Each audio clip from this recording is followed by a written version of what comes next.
Hello everyone and welcome to our module on bone disorders. In the video on bone biology, I talked about how our bone is constantly turning over, meaning that osteoclasts are breaking down old bone and osteoblasts are laying down new bone. And if you understand that, then it's very easy to understand the bone disorders we'll talk about in this video. So osteoporosis, which I'm going to talk about in another video, is thinning of the bones, and this occurs when there is more bone breakdown relative to bone formation. Osteopetrosis is thick bones. In this condition, there's not enough bone breakdown and too much bone formation and the bones become thick. In rickets and osteomalacia, these are both nutritional bone disorders where there's not enough calcium around and therefore bone cannot be laid down normally. And then finally, Paget's disease, which we'll talk about in this video, is a disorder where there is too much bone turnover. Let's start by talking about osteopetrosis. In this disorder, there is defective osteoclast activity, and this leads to a situation in terms of bone turnover where osteoblastic activity is more than osteoclastic activity. As a result, there is more bone laid down and there is an increase in bone density. There are a number of forms of this disorder, and you don't need to know all the clinical details for step one, but you should be aware that there is an autosomal recessive form or infantile form that is the most severe form of the disorder. This form presents in infancy, that's why it's called the infantile form, and it's often caused by a genetic defect in a gene that codes for the enzyme carbonic anhydrase. This enzyme is required to normally make acid, and recall that osteoclasts have to make acid in order to break down bone. So when they can't do that, they can't break down bone normally. In addition, the kidney has trouble secreting acid, so these children often have a renal tubular acidosis. And then, as I said before, this is a very severe disorder, so these children also can have seizures and intellectual disability. There's also an autosomal dominant form, which is called Albers-Schonberg disease. This can present in adolescence. It's a milder form of the disease, and sometimes it's asymptomatic, and it's identified because an X-ray is done for another reason, and evidence of osteopetrosis is found. You might think that in osteopetrosis, because the bones are thick, that they would be super strong and never break, but this turns out not to be the case. The bones in osteopetrosis are prone to fracture. There's a balance in our bones between strength and flexibility, and in osteopetrosis they lose their flexibility and therefore they easily break.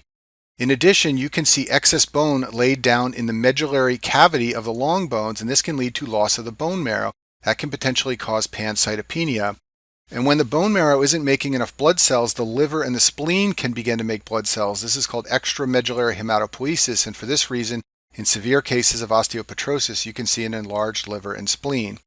There can also be excess bone in the skull, and this can narrow the pathways by which cranial nerves exit the skull and lead to cranial nerve compression. So you can potentially see vision loss, deafness, or facial paralysis. And then finally, if there's bone deposition that narrows the foramen magnum, this can lead to hydrocephalus.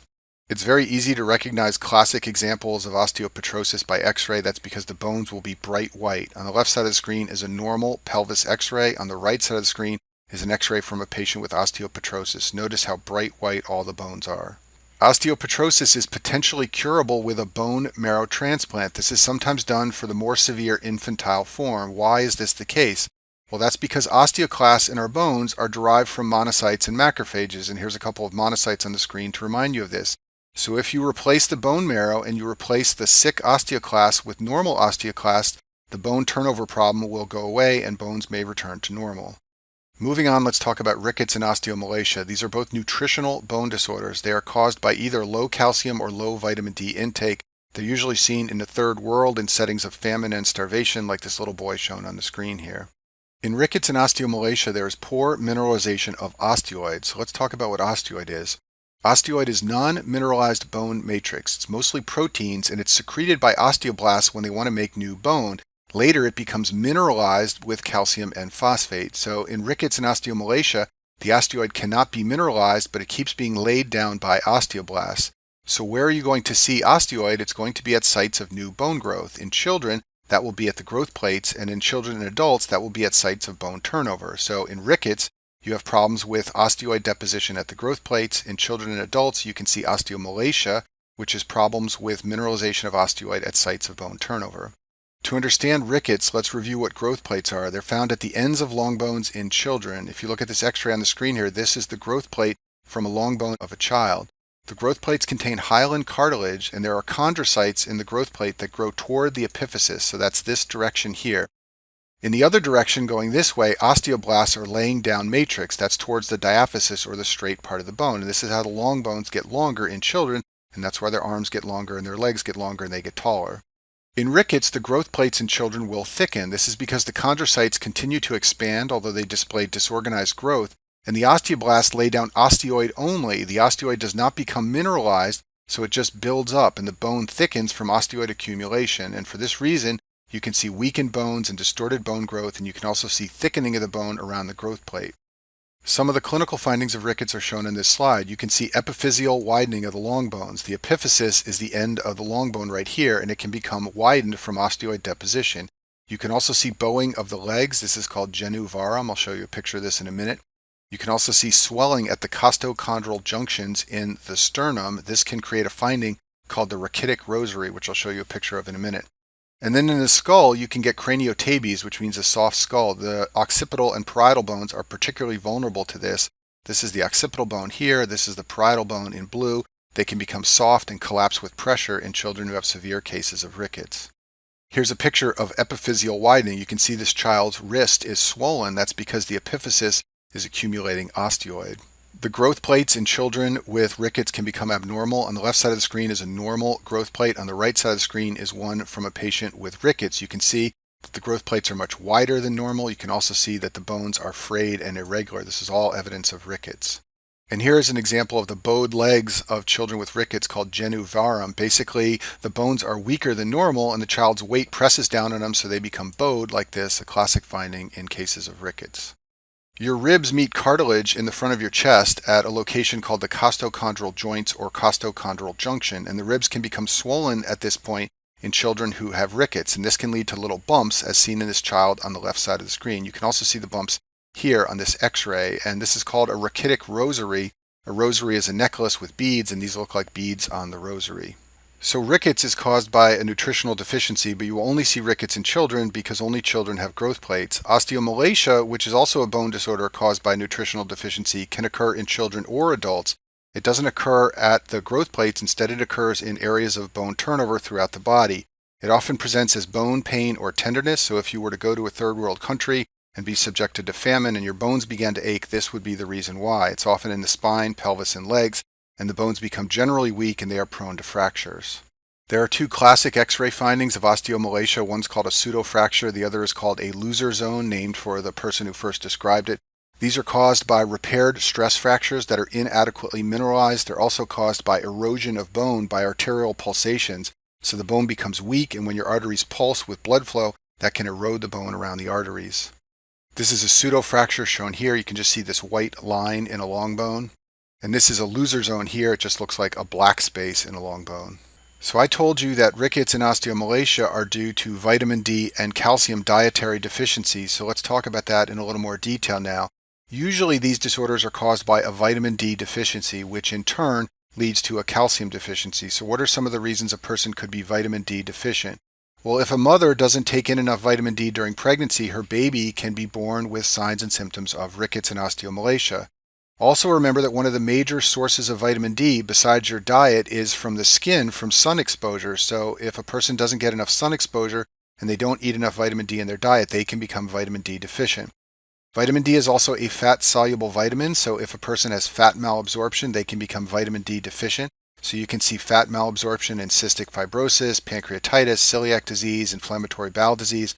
All of these things could potentially lead to vitamin D deficiency and rickets and osteomalacia. And then finally, you need your liver and your kidneys to make the active form of vitamin D. So if a person has liver or renal failure, they cannot make enough active vitamin D, and that can lead to rickets or osteomalacia. You can also develop these disorders from calcium deficiency in absence of a vitamin D deficiency, but this is very rare. Usually people are deficient in vitamin D and secondarily deficient in calcium. You only see this if a person takes in very, very low amounts of calcium, but also happens to get enough vitamin D from the sun or their diet. So you can imagine, knowing what's on this slide, that the treatment of these disorders is very straightforward. They are treated with vitamin D supplementation and calcium supplementation. On your Step 1 exam, they like to ask you about the lab findings in rickets and osteomalacia. So people with these disorders have low serum calcium levels. Obviously, that's what leads to the problem mineralizing osteoid. And usually they also have a low vitamin D level because, as I told you before, these disorders are almost always due to a vitamin D deficiency. Let's talk about vitamin D in a little more detail. So there are two sources for vitamin D, your diet and your skin. Both of them can make an inert form of vitamin D, which then has to be activated by the liver and the kidneys. The liver hydroxylates vitamin D to make 25-hydroxyl vitamin D or calcidiol. The kidneys hydroxylate the vitamin again to make 125-hydroxyl vitamin D, which is called calcitriol, and this is the active form of the vitamin. Now that 25-hydroxyl form of vitamin D made by the liver is the storage form. It's constantly produced by the liver, and it's available in the body for activation by the kidneys as needed. This means that the best test to assess vitamin D status is the serum 25-hydroxyl vitamin D level. This form of vitamin D has a long half-life, and the liver production of this form of vitamin D is not regulated by PTH. So if it's low, it means you are not getting enough vitamin D from your diet or your skin. If it is normal, it means you are getting enough from your diet or your skin. The active form can go up and down depending on your parathyroid hormone level, but this is not true for the 25-hydroxyl storage form. Other findings in rickets and osteomalacia are shown here. The parathyroid hormone level will be high. This is the normal response of the parathyroid gland to low calcium levels, which you see in rickets and osteomalacia. There will be a low serum phosphate level. This is because the high PTH promotes excretion of phosphate by the kidneys. And then finally, there will be a high level of bone alkaline phosphatase. This enzyme level reflects osteoblast activity, and the osteoblasts are working very hard to lay down osteoid. They just can't lay down mineralized bone. Our next disorder is Paget's disease, which is also called osteitis deformans. This is a focal disorder of bone, so this is distinct from osteoporosis, osteopetrosis, and rickets and osteomalacia. Those disorders affect all the bones. Paget's disease develops focally, often in just a single bone, and this is a common disorder in older patients. The average age of diagnosis is about 70 years old. Paget's disease is a disorder where there is excessive bone remodeling or bone turnover. When this happens, there's overgrowth of bone at focal sites within individual bones, and the new bone that is laid down is abnormally large and deformed. The exact cause is unknown, but the primary cause is believed to be abnormal osteoclasts. Remember, osteoclasts are the cells that break down bone, and in Paget's disease, it's believed that they begin breaking down bone, and then osteoblasts lay down new bone, and you get excessive remodeling, and that leads to these focal sites of overgrowth of bone. Paget's disease evolves through a number of phases or stages. The first stage is called the osteolytic stage. This is the stage where osteoclasts are breaking down bone. And under the microscope, you can see bizarre shaped osteoclasts. There are many of them. They are multinucleated, and these are involved in the osteolytic phase of Paget's disease. The second phase is called the mixed phase. That's because there is osteolytic and osteoblastic activity. In this phase, osteoblasts have begun laying down new bone.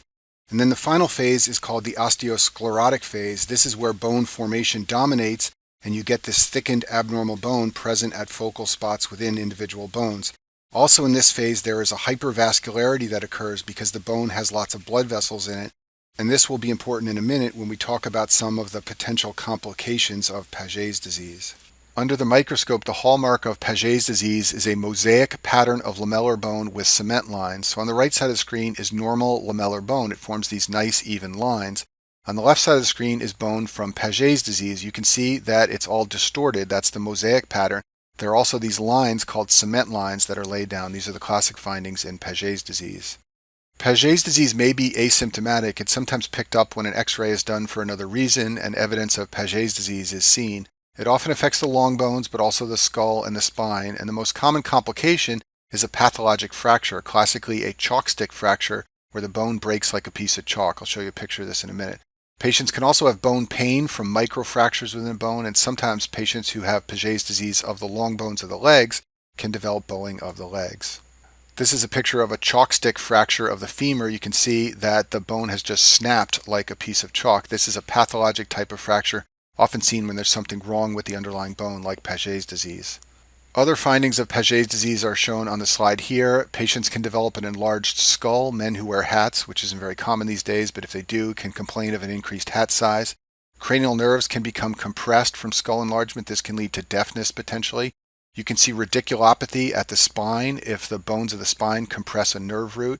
And sometimes you can see erythema over the affected bone, especially when it's in the leg or one of the bones of the arms. You can see redness over the swollen bone, and this is due to the hypervascularity of the bone.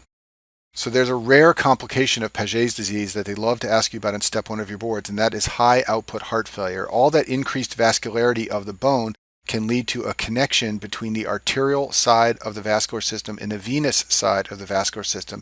This is called an AV fistula in the new bone, and when you have an AV fistula, blood bypasses the resistance vessels like the arterioles, and this can lead to high output heart failure, a rare but high yield complication of Paget's disease to know about. Another complication you should be aware of is osteosarcoma. This is a rare bone tumor that I talk about in another video, but patients who have Paget's disease are at increased risk for this bone tumor. The classic lab finding of Paget's disease is an increased bone alkaline phosphatase level. This reflects the increased activity of the osteoblasts. And you can treat Paget's disease with bisphosphonates and calcitonin, which are two drugs also used to treat osteoporosis, and I talk about their mechanism of action and side effects in the video on osteoporosis drugs. Osteitis fibrosa cystica is the classic bone disease seen in hyperparathyroidism. I talk about hyperparathyroidism in the endocrine section in the video on the parathyroid gland, but I'll review the bone features of hyperparathyroidism here.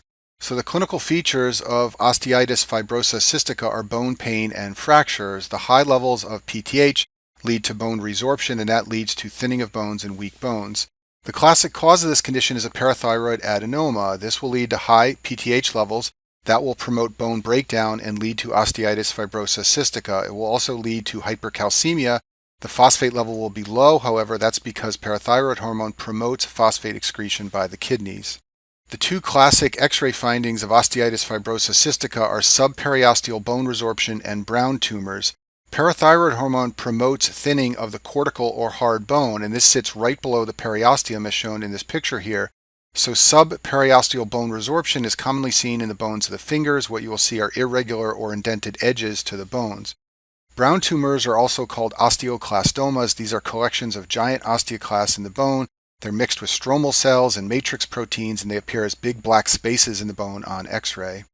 And shown on this slide are a couple of examples of Brown tumors. You can see the red arrows on the left are pointing to black spaces in the long bones. Those are Brown tumors. You can also see the white arrows on the right pointing to these big black spaces in the bones of the fingers. Renal osteodystrophy is a term that refers to the bone abnormalities that are seen in patients with renal failure. They can develop many of the bone problems we've talked about in this video. So patients who have renal failure are hypocalcemic. This is because the kidneys cannot make the active form of vitamin D, and therefore they become hypocalcemic. When the calcium is low, they develop hyperparathyroidism. So these patients can have problems from low calcium and from high PTH levels. So they can develop osteitis fibrosa cystica because their PTH level is high. They can develop rickets and osteomalacia because they are vitamin D deficient. They can develop osteopenia and osteoporosis, and this can lead to growth retardation in children. There can be bone pain and there can be fractures. This is all the constellation of bone problems that occurs in the setting of renal failure. And if you're ever given a tricky board question where they don't tell you the patient has renal failure, but they ask you for the cause of the bone problem, remember that when the PTH level is high, the phosphate level should always be low because PTH promotes excretion of phosphate. The only time you'll ever see the PTH level high and the phosphate level high is when the patient has renal failure and they can't get rid of phosphate. That will lead to high phosphate levels despite a high PTH level. I'll finish with this slide showing an algorithm for how to approach problems where patients have bone pain or easy fractures and you're asked to determine the cause. So first of all, look at the calcium and PTH levels. If they're both normal, then you're dealing with some primary bone problem. This could be osteoporosis, it could be osteopetrosis, it could be Paget's disease, or it could be a bone tumor. In all of these disorders, usually the calcium and PTH levels are normal. If they tell you that the calcium level is low and the PTH level is high, this is the normal response of the parathyroid gland to a low calcium level. So here the problem is with calcium, not the parathyroid gland. And this is usually a vitamin D deficiency. It may be a dietary deficiency, it could be not enough sun exposure, or it could be a malabsorption syndrome, but there's some problem getting enough active form of vitamin D in the body. If they tell you that the calcium level is high and the PTH level is high, this is abnormal in terms of the parathyroid gland. The PTH level should never be high when calcium is high, so this is telling you that the patient has a parathyroid problem. They have osteitis fibrosa cystica and they likely have a parathyroid adenoma. And that concludes our video on bone disorders.